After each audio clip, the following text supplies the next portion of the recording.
আল্লাহ শফিকুর রহমান হাত জোর করে পায়ে ধরে বিএনপির পায়ে পড়বে। আমার দল প্রথমে আমাকে ভুল বুঝছে 6 মাস। এখন আমার দলের স্লোগান কি বলেন? জামাত শিবির রাজাকার, এই মুহূর্তে বাংলাদেশ। জামাত শিবির রাজাকার, এই মুহূর্তে বাংলাদেশ। বাংলা কি তোর বাপ দাদা? জামাত শিবির রাজাকার। কথাটা বুঝছেন? এখন আমার দল স্লোগান দিতেছে, দেখ it is better late than never. সেও যে বুঝতে পারছে দেশ কিন্তু বাচ্চা যাবে।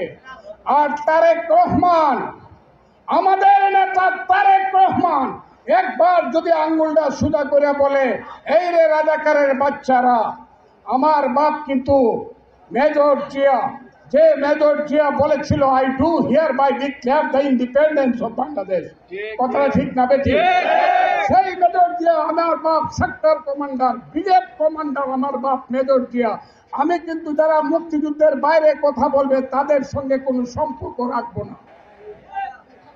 3 দিন পরে আইসা জামাতের ওই যে বেটা শফিকুর রহমান, ওলি আল্লাহ শফিকুর রহমান হাত জোর করে পায়ে ধরে বিএনপির পায়ে পড়বে।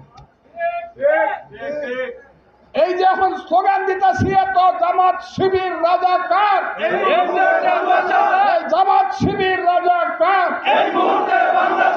এই যে স্লোগানটা দিতেছি না, কলজাটার মধ্যে লাগতেছে, আরে বিএনপি তো জেগে গেছে গা, এখন ফাও ধরবো, এখন পাও ধরবো।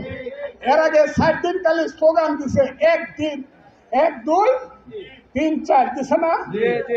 গাছের ডালে কাউয়া বাজে কথা বলছে না, এগুলো আমার মুখ দিয়ে আসবে না।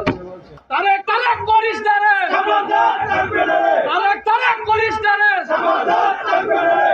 কেউ তারেক রহমানের বিরুদ্ধে, এমনকি আওয়ামী লীগও তারেক রহমানের বিরুদ্ধে এত বিশ্রী স্লোগান দেওয়ার সাহস পায় নাই, যেটা জামাত দিয়ে গেল।